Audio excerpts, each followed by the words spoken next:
Nssbooks, Passage 17, Start. Our present system of taxation has been the result of an evolution from circumstances rather than from a strict theoretical system.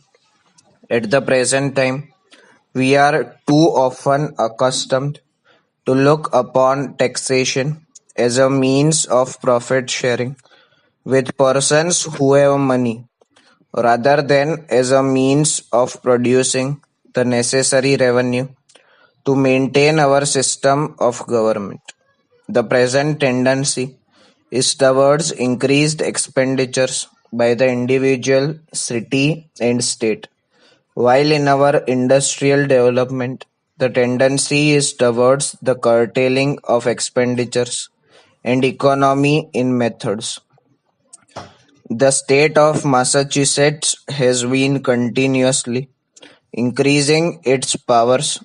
Until now, it takes care of criminals, the sick, the insane, provides the military power, and makes large expenditures for educational purposes, in addition to the ordinary expenses of maintaining the various branches and departments of the state government proper. To pay these expenses, the state collects for itself a tax from the savings banks, from certain persons receiving property by will or descent, called the collateral, legacy tax from insurance companies, and 1/4 of the fees received by the cities and towns from their liquor licenses. By far the largest amount, however, collected by the state is from corporations. This is called the corporation tax, while the cities and towns collect a tax on the real estate and machinery of corporations located therein. The great value of a manufacturing corporation, in addition to its real estate and machinery, is its ability to make money. The silent land and buildings are worth comparatively little in comparison with the live active producing capacity of a mill or railroad in operation. And as the state creates and controls the corporation, the state collects a tax on its living value as a living concern.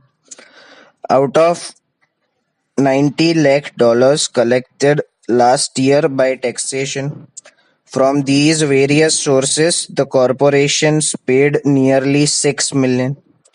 This, however, is not at all retained by the state, since the state returns to the cities and towns where the stockholders who own stock in these corporations leave their proportionate share of the amount collected from the corporations.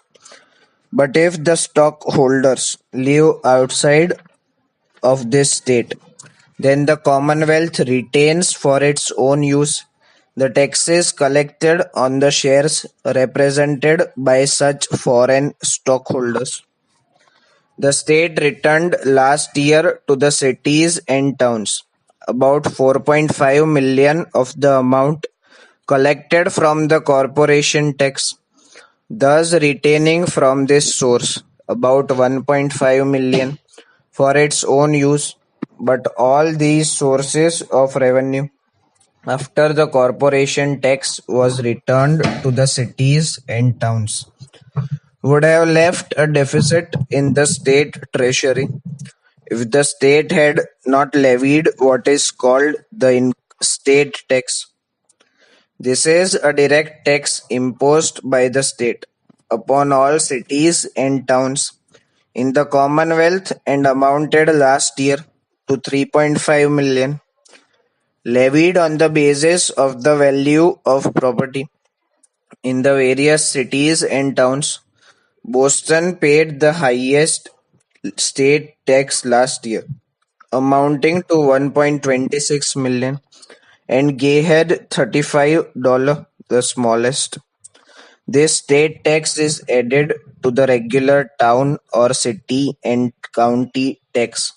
So that last year, everyone who paid a tax on $1,000 to a city of Boston paid $13.20 for municipal purposes, 90 cents for county purposes, and $1.70 for state purposes, which includes the metropolitan district and armory expenses. Some time ago, the suggestion was made that the state should retain the whole of the corporation tax and collect no direct state tax. Then the cities and towns, aside from county expenditures, would only raise money for their own purposes, and the state would have the entire benefit of the corporation taxes.